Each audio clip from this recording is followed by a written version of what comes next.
I'm Josh Swartz, And I'm William Illingworth. host of the High Tech Podcast, a part of the Education Podcast Network, just like the show you're listening to now. Shows on the network are individually owned, and opinions expressed may not reflect others. Find other interesting education podcasts at edupodcastnetwork.com.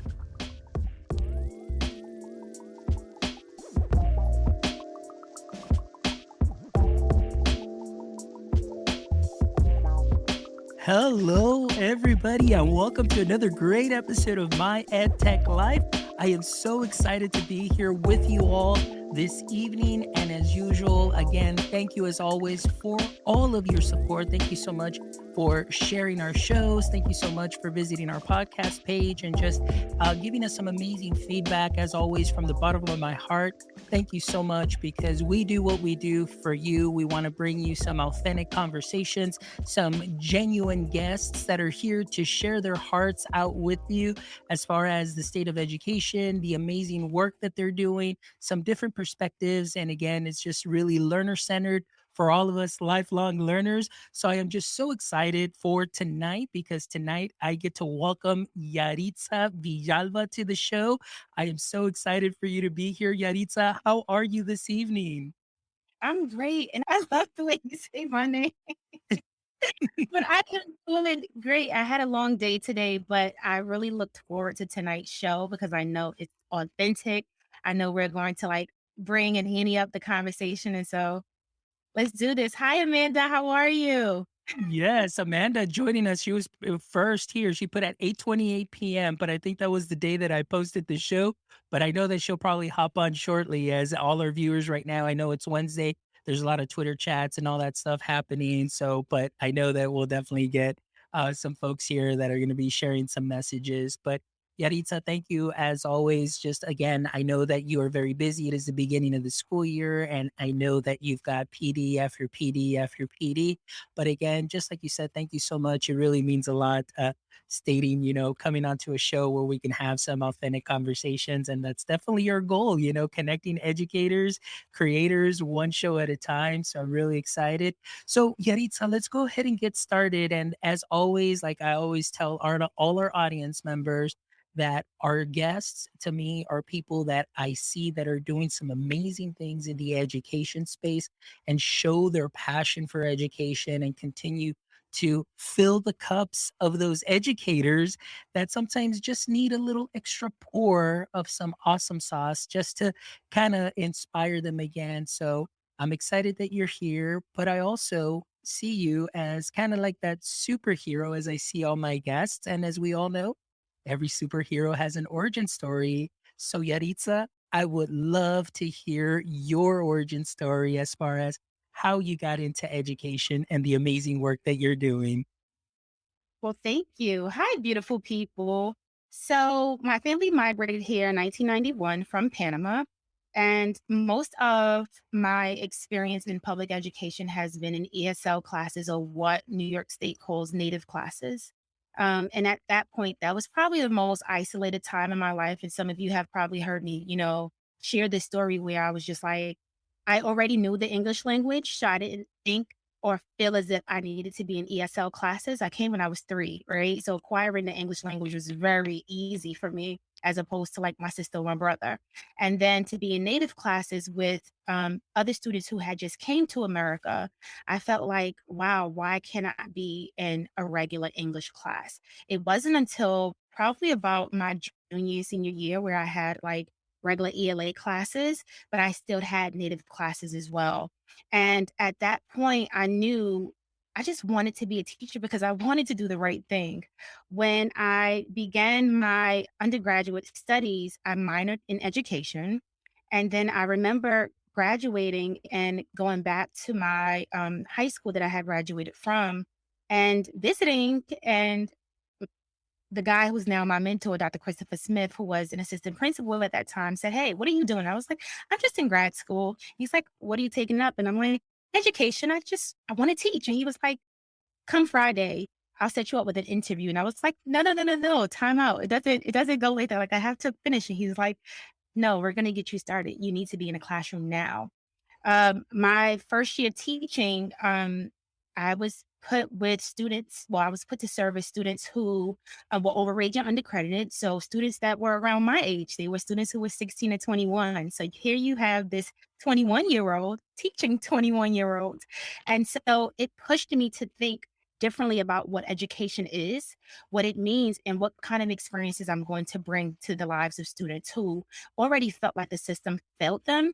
And so not only was I coming in as an educator who said I was screwed by the system to take these classes that I didn't need, but now I'm seeing students who look just like me, Black and brown students who are in these classes where they feel like I've taken this 6 times already. I don't understand this content, but everybody is introducing it.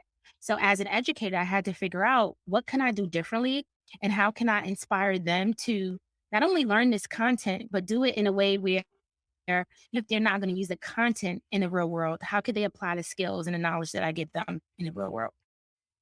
Oh, that is amazing. So, I mean, starting off so young, but one thing that I would love for you to expand on just a little bit more, it was just like you said, 21-year-old teaching 21-year-old students also who felt that the system failed them. And the only reason I say that is because when I first started teaching 17 years ago, I came into my district and being the new teacher, they gave me all the repeating students that could not pass Algebra 1.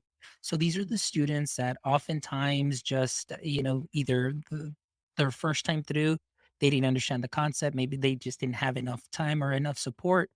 But one thing I noticed is when they came in, coming in from the business aspect, treating them as 30 different customers that are not going to buy, the content in the same way and selling it to them in a way that they're going to purchase, I guess, and to really understand and take in really helped out a lot. That a lot of those students just needed that little extra personalization that really wasn't much more. So, in your experience, like you said, through schooling and coming in, taking courses that you didn't even need, how did that either make you feel, and then, of course, like you said, just build you up to doing what you're doing right now?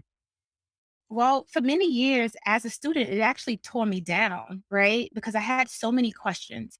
I had questions on if I study hard enough to get out of this class, why am I still being put in this class year after year after year? It wasn't until I became an educator that I really realized, hey, schools get, a lot more funding for students when they're in ESL classes. I didn't know that until I became an educator, right? And so then I had to really rethink, okay, no one informed my mom about this, but also here you have this immigrant woman who she only wants her child to be in school, right? So she's not really going to ask the questions that someone who is much more informed would ask, as if like, can I sign my daughter out of this? Does she really need to be a native? She's been, in these classes all of these years. She's not learning anything new. So no one really justified anything, but also my mom didn't know she could ask those questions. And it's sometimes the same for students who are overage and undercredited. They may not live at home with their parents, right? They don't have somebody who can advocate for them or who truly understands how the system works. But then for those who do have parents and who have asked questions, it's what kind of resources are we really giving those students? What's at their fingertips where they can say, hey, I've taken this class 4 times and I've tried it this way. So now I want to do it that way. And I think that during the pandemic, a lot of educators have found that new sense of let's be more creative with the product, the end product, right? Let me think of 5 to 6 ways in which this student can now apply the skills and the knowledge that I've presented and present it in their own way. It took a pandemic to drive us there. And some teachers were already doing it, right? But I don't think we were looking at the individual student needs. Like working in New York, some of my classes on a roster, you had 42 to 46 students. That's unheard of in some states, right? And so, can you think about planning for each individual student? Plus, if they were special needs, they were still in the same class with gen ed students, right? So now I really have to provide multiple entry points. But I also have to build and gain their respect because they've had teachers frown on them. They've had teachers already judge them whenever they walk through that door late. So, was what am I going to do different? Am I going to give more time? Am I going to let this child know, hey, I'm here for you and I truly understand how you feel?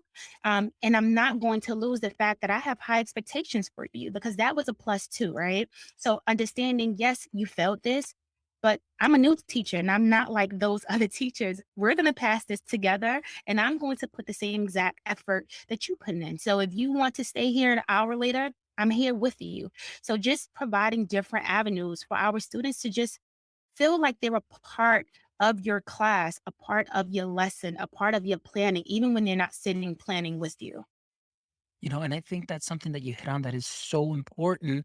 But before we get into that a little bit more, one thing that really, again, stood out a lot as you were talking is just kind of having that information as far as your mom not knowing that she can go in and sign, say, hey, you know what, Yaritza, she doesn't need this class anymore.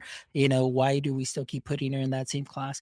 What do you think? And do you still see, at least through your experience, do you still see that maybe as schools or, districts, we're not doing still due diligence to be able to communicate to our parents, what it is that we're doing? Because oftentimes I feel, when I see the term learning community, a lot of my peers think, oh, that's just the teachers, the admins, and the students. But for myself, the learning community extends into the family and the home because they are trusting us with their kids. And without their kids, I mean, there isn't a school.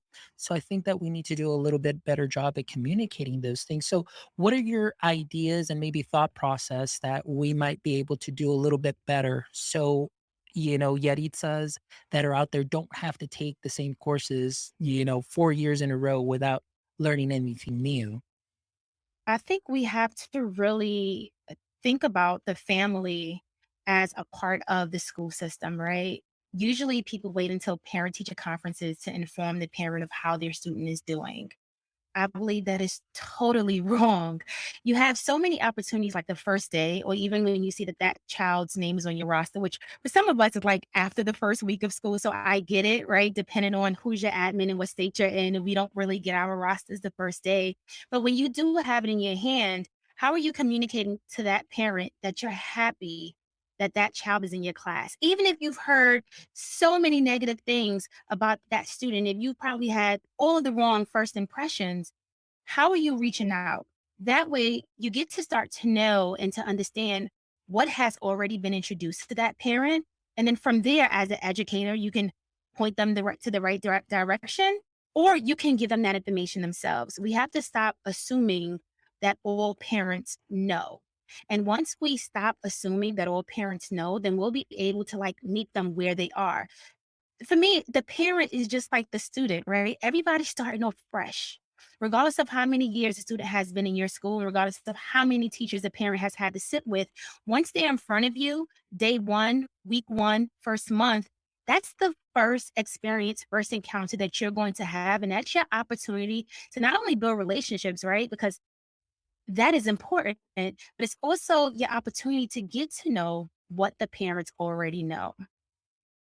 And I agree with you 100%. I think that it's something that I was actually having a conversation with Dr. Rios last week, and we were talking about just the importance of being able to communicate with parents and really informing them and also educating them. And I think sometimes we miss out on that important piece and that important component that if we are able to relay the same message that we're giving our students, that also give it to our parents. I mean, I think that that would really help a lot of issues that may come up, obviously the miscommunication, these sort of things where maybe there's a student that's taking classes that aren't necessary, but also giving parents, and I'm speaking for myself here and in my experience, that sometimes there may be some campuses that may not feel too friendly as a parent comes in, where they can kind of have that psychological safety of just feeling welcome and, hey, may I speak to somebody to give me this information and so on. And sometimes I think for a lot of our parents, that because I live here in the border and Spanish is the predominant language, still we're able to communicate, but there's still kind of like that fear of, well, I don't know what to ask. I don't know what to say and so on. But I think we can definitely, take some notes and really, like I said, go out and reach out to that learning community because we're all together in this. as a team, and it's a team effort to help all our students as well. So yeah, excellent. All right. Well, Yeti. Oh yeah, go ahead. Go ahead. Sorry. Yeah, I was just gonna add, like, it's about comfortability as well, right? Once you build that relationship with that parent or someone in the school builds a relationship with the parent, they feel more comfortable to say, "Hey, can you assist me?" Or, "Hey, I received the paper at home. Can you really explain to me, you know, what to do? What are my next steps? Do I really have this as an option for my student?" I remember using Flip for my parent group where I asked parents to share their talent. And I had parents like on a piano filming themselves using Flip. And this is how I formed the relationships. So that way, when it's time to see a parent face to face, it's, yeah, you're the teacher that had me playing a piano or singing to my child or doing TikToks. I had parents doing TikToks. Come on. But the idea is I'm going to help you not only become comfortable with the fact that I'm like pressing hard on and tutoring your kid like 7 days a week, but with the idea that I'm not only reaching out to you when your child has done something wrong. It's I'm also the teacher that called to say, "Hey, how you doing? Good morning. What's filling your cup?" I used to send my parents text messages of hearts in the morning. "Good morning. I hope you have a wonderful day." And this is to 180, 190 parents. So that way, when I do make that phone call, you're like, "Hey, you're Yaritza. You're the person who sends me those pink hearts every morning." "Yes, I am, ma'am. How are you?"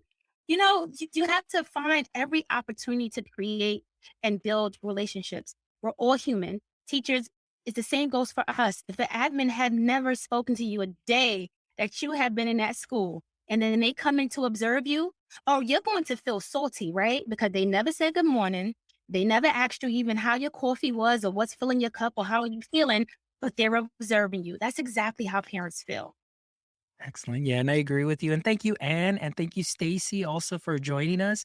Appreciate you all with the comments as well. Stacy says here, yes, building relationships and trust with parents is so key. Love how you celebrate your students.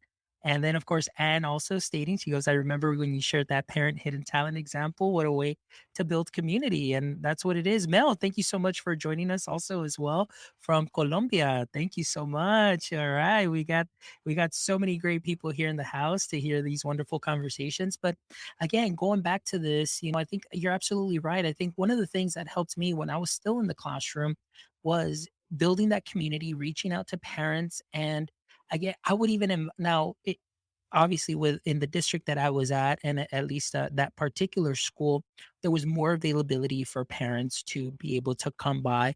But I never hesitated to say, okay, guys, this is what we're presenting. So we would go over, let's say, a science unit. And at the end of the unit, the students were either going to do a slide deck, they're going to do some screencastify, they were going to create something. I said, I want to invite your parents, those of you that whose parents would be able to attend, and I want you to go ahead and present for them. And I would bring in little popcorn bags and things for the parents and just build that community. And then later on, it turned out that the parents were the ones that were bringing in like the little snacks and they were sharing with one another, and they would sit all in the back and watch all of the students, and to build that community where the child was able to see their parent there participate, and then parents just being so happy, and then the students excited to come to school and not wanting to be absent. I think, like you said, you really hit it on that nail on the head.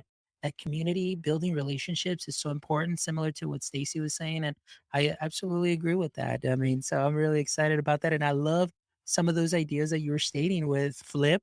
That's a great one to be able to use with parents. I love that idea.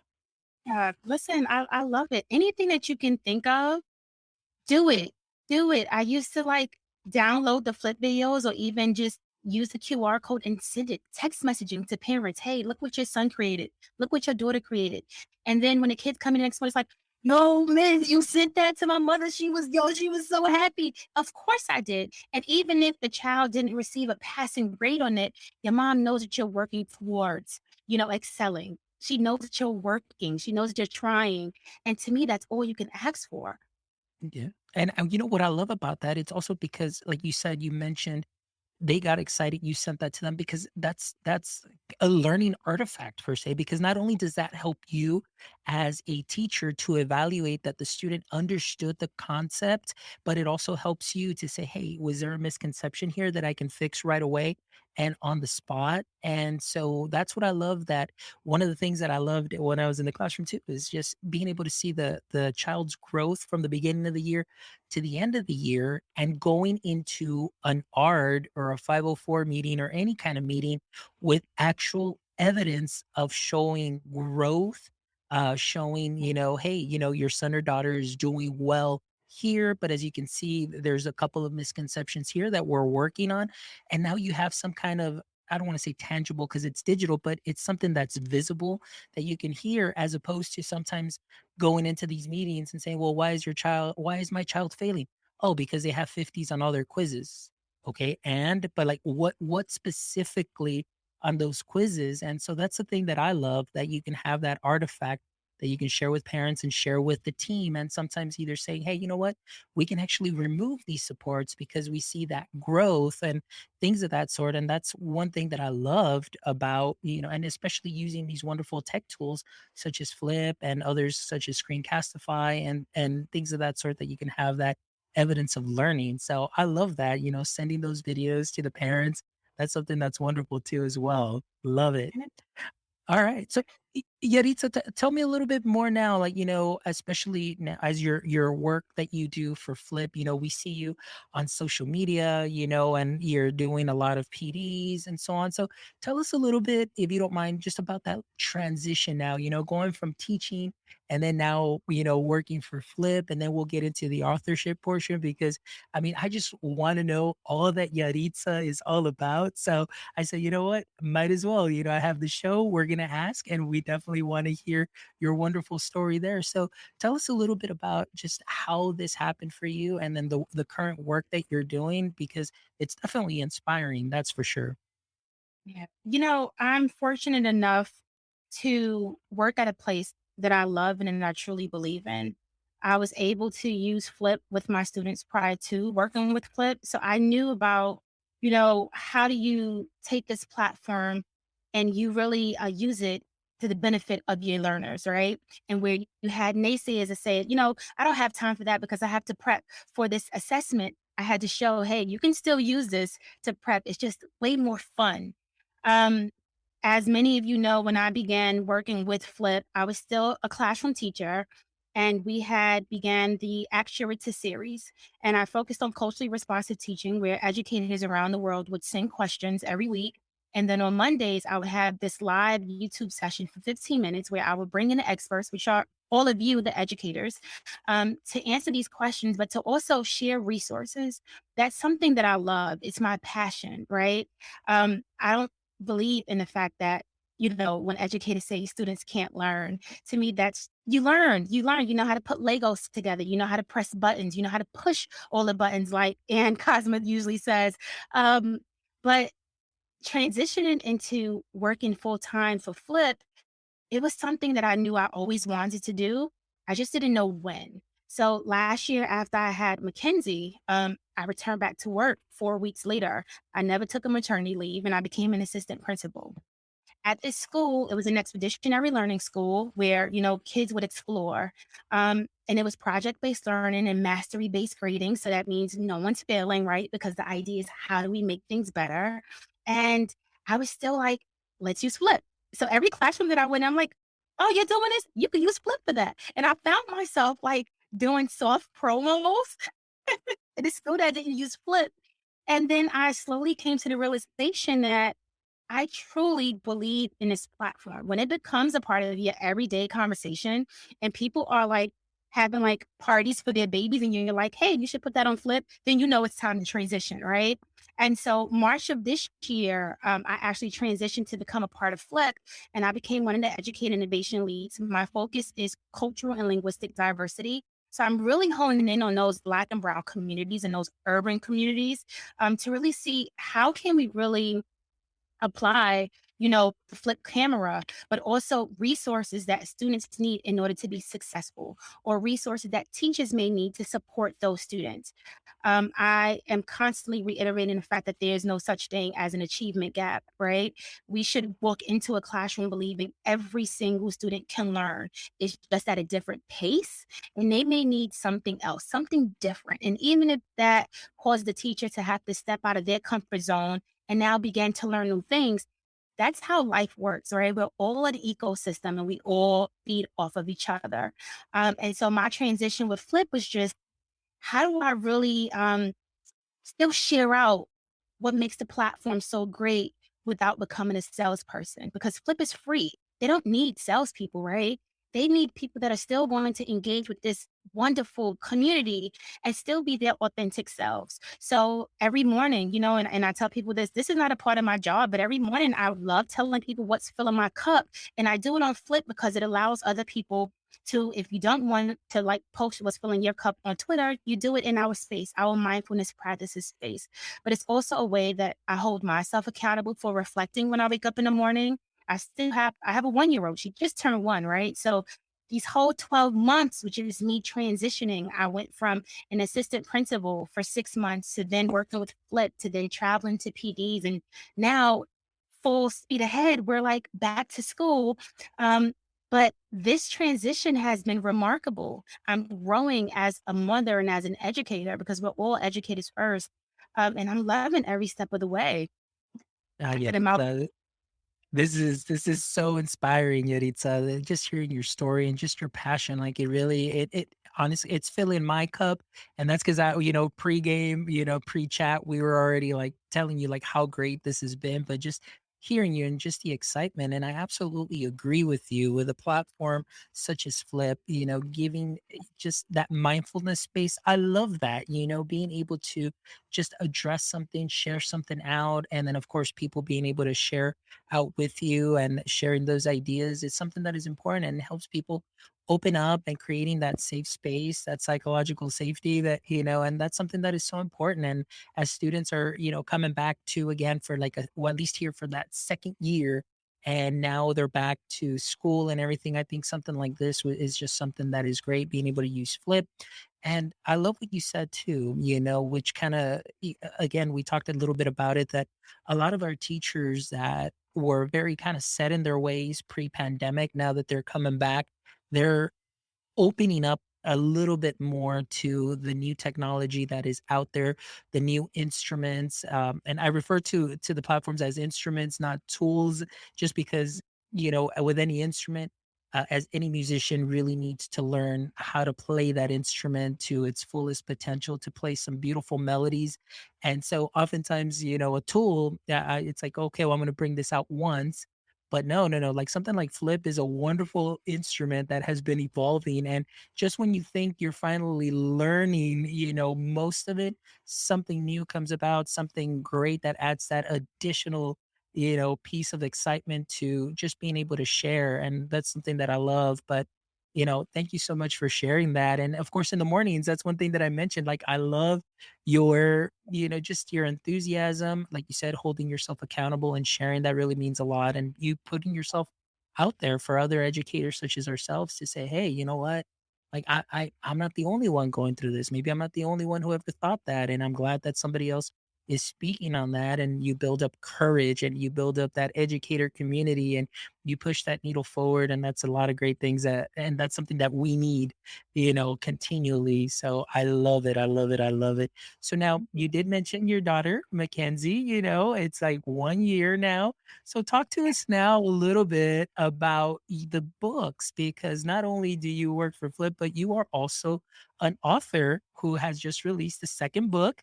And so I'm really excited to hear that story. So where did the inspiration come about for you to just put pen to paper per se and write these books? McKenzie, she's my inspiration for everything. Um, Once I found out I was pregnant, the first thing I did was I took to Twitter and I said, "Hey, can people send me books?" Culturally responsive children's books. And what I realized was not all of the books were culturally responsive. They just had like a Black character or They were more on, like a sign of the spider, right? So they were like African tales. And what I wanted was a book that would resonate with McKenzie. You have this Afro Latina girl from Brooklyn. Her mom is living in Brooklyn, dad was living in Brooklyn. He's Jamaican American. So I wanted something that when she opens the book, it's like, oh, this is about me. And I didn't find that. And, if I did find it, I just didn't think I did. It wasn't good enough for McKenzie. And so, if something is not already created, you create it yourself. And that's what I did. I wrote a story to McKenzie about Black and Brown trailblazers. It's called McKenzie's Time Machine. Black and Brown trailblazers who you don't see in textbooks. I was very intentional with not putting that much information in it because I wanted the adults who are reading these stories to kids to do the research first. Because I realized that there's a major part about Black history that's missing, and we only celebrated it once a year. But also, there's a part about my Afro Latino experience that's missing that I don't think we truly experience at all in America. And so, my second book, Mackenzie's Bisabuela, this year, my grandmother came back from Panama. She was very sick. And I felt like not only am I losing my grandmother, but I'm losing a part of my culture. This is the matriarch of the family. She's responsible for us migrating to America. And so it was very important for me to share this story with Mackenzie. Um, but not only McKenzie, right? All of the Afro Latinos, all the Latinos, and Latinas who just want something that when you open it, you can resonate. You can see the mola from the Puna tribe. You can see, platos that saus y pernil, and you just want to be a part of something other than what you normally see in a classroom. And so with this book, I was very inspired by my grandmother, inspired by my Panamanian culture. And I wanted to once again explore the truth, which was, you have this history of enslavement and migration. And then, puro fiesta. Like every time I'm around my family, we party, we eat, we tell stories. And so the idea of the importance of diverse books, the importance of exposing kids to text that may not be your normal text, right? There's some things that I read in high school that if you ask me, did I read it now? I'm just like, I don't remember because I don't remember any single word because I couldn't see myself in it. With these books, even reading it to Mackenzie and Friday, I'll be able to read it to my grandmother. It's how do you create something where when a child hears it, they're able to say, "Oh, I've seen that before. Oh, I know exactly what you're talking about. Oh, I saw that in grandma's house." That's what I wanted to create, and that's what Mackenzie's Adventures is all about. It's about creating resources where all of the Mackenzies of the world is able to see themselves and do activities that really have them express themselves in creative ways. So you'll see in the new book, I'm using flip again as I did in the first book, but in this second book, it's write a letter to your grandparent, right? And grandparents, they don't have to necessarily be our blood grandparents, but our grandparents, I always say this, right? Grandparents have made a lot of mistakes with your parent, but with you, they're like the perfect parents, right? You could do no wrong. I could do no wrong in my grandmother's eyes, regardless of what I did. Like I could take something in front of her and she'll be like, nope, just because I didn't do it. It wasn't her.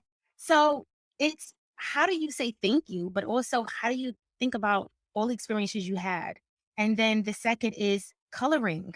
Coloring to me is a part of reflection, is a part where you see the creativity in someone's thoughts, and so that's another activity in the book. And these books are just, they're what I live for, right? They're like, I have it in Spanish. It's now available in Mexico and Amazon, Spain. And the idea is this is for every Mackenzie in the world. This is for all the kids and all the educators who want to be more culturally responsive. And that's wonderful. Like everything that you described, just with such enthusiasm and you're absolutely right. Representation and I'm going to be honest with you and just putting myself out there. I mean, it isn't, coming in from the business world and then of course growing up here along the border to Mexico, you know, it's this is what I just see. I see myself in everything here.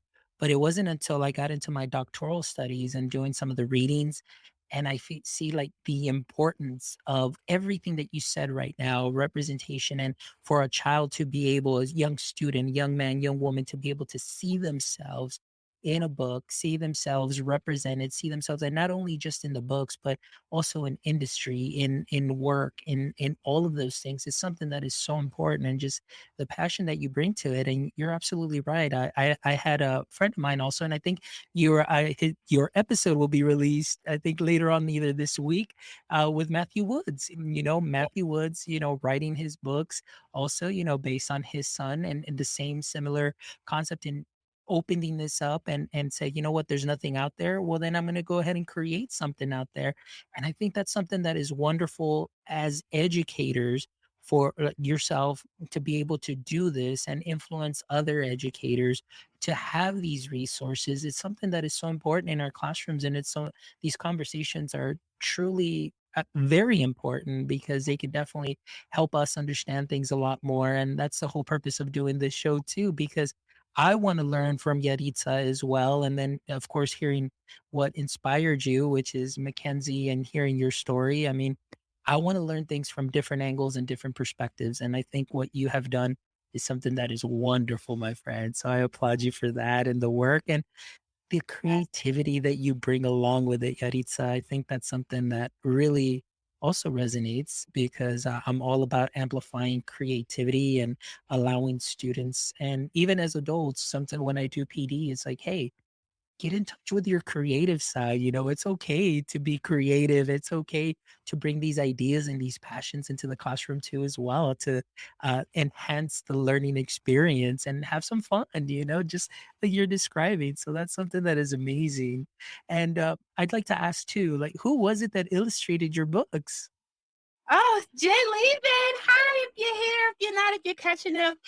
Hi, honey. Uh, I love her. I asked her to be on this journey with me.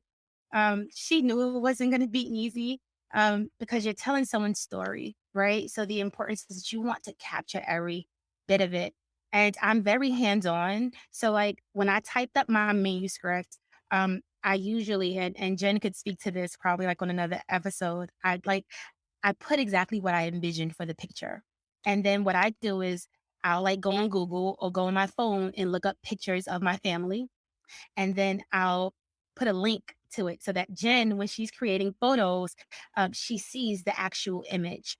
And I would like, she would send it, and I'm like, yeah, but can you touch this up? And her smile wasn't really like that. And her lips, you have to capture lips. And Jen is like, yeah, I want it. And like in 2 minutes, Jen was send like another picture. Um, but Jen is on this journey with me. And I just want to, be clear. Um, She's phenomenal. She's amazing. If you need an illustrator, like, I'm definitely plugging her in, because sometimes it's hard to work with folks who have not experienced life as you experience. And being a woman of color, it's really important that whoever is working on any one of these books truly understand the essence of it. They truly understand that this is for Black and Brown students, but also if this book is going to be introduced to students who are not of color, that it's being introduced in a way where they become, appreciative of the differences that exist, not only in America, but throughout the world. And Jen is like on it. And, I'm learning so much about her, her family, as she is with my, these pictures. I sent pictures that were already in my phone from previous parties that my family had, where I have the plate on my lap, and I'm like, hey, Jen, we're eating South today. You can take this for the book. And Jen she's a beautiful soul. Yeah. She is, and I just wanted to throw that in here because she's a great friend of mine. Also, she has been on the show previously as well. She's a fellow Google innovator, but I'm just amazed by the work that she does and also the passion that she brings. So it's just really exciting when I saw that she was illustrating your book. I was like, oh, this is just amazing. So I love it. So that's wonderful. Well, Yaritza, thank you so much from the bottom of my heart. I really appreciate it. I know it's a lot later over there where you're at, and I don't want to take some time away, as you may need to put McKenzie down, but and take and care for her. But again, from the bottom of my heart, thank you so much for being a guest on my show and just sharing your passion. As you can see, like right now, like I haven't stopped smiling this whole show because you have definitely really pumped me up and gotten me really excited. And just to continue to fan that flame, to learn from educators such as yourself that are doing some amazing things. But we're still not done yet because this is one of my favorite segments on the show. The last three questions that I love to ask all my guests as we wind down the show. So, Yaritza, are you ready for these three questions? Make it happen. All right, here we go. Question number one, Yaritza. In the current state of education, what would you say is your current edu kryptonite? Hmm. What makes me weak is disengaged students. Um, I don't know. I've always thought that, even if a student is experiencing something at home, as the person that's in front of them, the adult in the room, there has to be a way to engage them. And engagement doesn't necessarily mean they're engaging in whatever you created in your lesson, right? It could just mean they're up, they're sitting up, they're watching everyone else interact. And so that's honestly my weakness. That makes me want to cry inside because I'm just like, come on, educator, just at least say hi or how are you doing? Because those small things can change exactly, what that student does for the next 40 minutes in your class. So that's definitely my weakness. In any place that I go, if I see a student disengage, I'm like, just say hi to them, please. Like, just let them know that you're here and you're looking and you're willing to help them when they're ready. So yeah, that's definitely my concern. Okay, excellent. Good. All right. Question number two, Yaritza. If you could have a billboard with anything on it, what would it be and why? McKenzie. All right. I think I already know this. But it will be Mackenzie inspired me to be the best me. There's times where I'm having like a really rough day and just seeing her run around or seeing her do something new. It's just like, well, if she could do it and she's only one, um, I can definitely take this next foot forward. Or I can sit here and I could type up this paper even though I'm really tired because I see I'm no longer just living for myself, right? I'm living for this small human who's relying on me to be my best self. And it's okay if you're not your best self all the time. But when I look at her, I'm automatically like inspired. You could ask me to like change a car tire. Don't ask me to change the car tire. It'll fall off quickly. But you can ask me to do anything.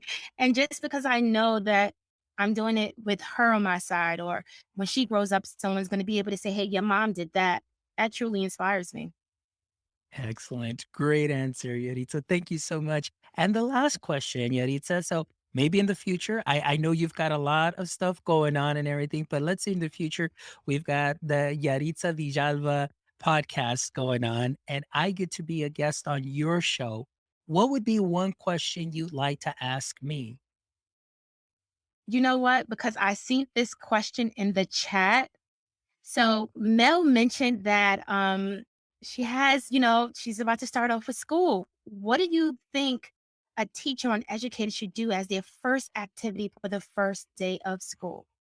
All right. So, well, I'll kind of run you through when I was in the classroom, the first thing that I would do is obviously we would just kind of lay out the rules, what we were going, but this wasn't just Mr. Mendoza's rules. These would be what we all together would come up with because I always want to establish that saying like, hey, I'm not just going to be here, just the sage on the stage and telling you all what to do, but this is going to be our room. This is going to be our space. So it's just simply creating that space, creating that community, and just really getting to know your students and providing that psychological safety. I know that that could be very different, depending on the teacher that they had before or even just their experience that they had up until your grade level. But being able to be open, being able to be honest, and then being able to come up to you and trusting you is something that is very important because, again, and we say it often and it sounds very cliche, but I'm a true believer in it because it helped is when the students, they have to buy into you first before they buy anything that you're going to be presenting. So, even though it took me a little longer than most teachers that I knew in the other pods and in the other schools that were right away from day one, go, go, go, go, go. I would take my time really just doing activities and building up that community and set everything for that first week, week and a half, even. And I know a lot of teachers are like, oh, but we don't have enough time. But I guarantee you the return on investment was great when later on, because I didn't have a lot of the discipline problems. I didn't have a lot of distractions or issues that were happening because I knew how to gauge the room and I knew how my students were going to learn and what really got them going and what really didn't. And that really helped set the tone that I was able to bundle a couple of standards together later on in the year, but just have them be very successful. And again, those are some of the best things that I can do uh, or that I can recommend. But again, just that community was so important to me. So I love that piece. So yeah, that would be my best advice for Mel and for any teacher that is out there for sure. I Oh, love that response. I love creating events. I love having students help and assist to create. The school that I just finally came from, we were a restorative justice school. So students actually came together to create their own community agreements. And what I loved about it is you can hold them accountable for what they set as their own rules, right? So it's, hey, you are responsible for putting one mic, and now you're talking while the rest of the class is trying to get work done. So what's going on? So I really love that. Thank you. oh, no, thank you. I appreciate the question. So, Yaritza, thank you so much. Again, it was such an honor to have you here just to share your passion, share your voice, share your platform with all our audience members. And I'm just really excited and thrilled for what will be coming next and hopefully the next books that will be coming out. And I'm just really excited as we get to learn more about McKenzie. We get to learn more about yourself. And again, that representation piece being so important. And that's just such so wonderful that we have amazing educators such as yourself that are pushing that education needle forward, inspiring others that are just starting and fanning the flame for those that have been in it for a long time and keeping that flame going. So thank you, Yaritza, for everything that you do. Thank you so much and keep filling our cups, and we'll definitely keep following you on social media. And definitely, I'm really excited to join that group too as well. And so I'm definitely excited to share. So thank you, Yaritza. And before we go, please let our audience members know where it is that they can connect with you, where it is that they can find your books. Hey, I'm on Twitter and Instagram at INC_YV, and you can find my books on Amazon or on my website at McKenzie'sadventures.com/books. Excellent. Yaritza Villalba. Ha sido un honor. It has been an honor to have you here today. And for all our audience members, Stacy, Tim, Mel, Amanda, and Farid, thank you so much for joining us here with all of your questions and comments and your support for just this show, for this platform that is all about connecting educators, education professionals, and creators one show at a time. As you know, this is our mission. It may seem grand, it may seem something big, but this is what's in my heart just to really amplify this space a lot more. So thank you all from the bottom of my heart, as usual, for making my EdTech life what it is today. Please make sure that you visit our website, guys, at myedtech.life. MyEdTech.life. Check out this amazing episode and all of our other amazing episodes where I guarantee you that you will find some golden gems there that you can sprinkle onto your practice and things that can help you out this year and the years to come, because we've had some wonderful educators share their passion here on this show. And also, if you can, go onto the website, drop us a review. We love to hear from you, see what we're doing well, see where we can improve. As always, we always strive for excellence to bring you, as always, the best. And of course, if you want to contribute and be part of this mission, you can go ahead and stop by our store where you can get yourself some merch. Like, we've got some nice caps, we've got some nice shirts too that you can go ahead and buy and purchase and be part of this mission as we continue to push forward and pushing the needle forward in education and bringing those educators and creators one show at a time. So thank you so much from the bottom of my heart. Yaritza, de nuevo, ha sido un gran placer y un gozo tenerte aquí hoy este día, que has llenado mi corazón con un entusiasmo que no te imaginas. So gracias. Thank you. Thank you. And also all our audience members, as usual, don't forget, like the sign says up here, until next time, stay techie.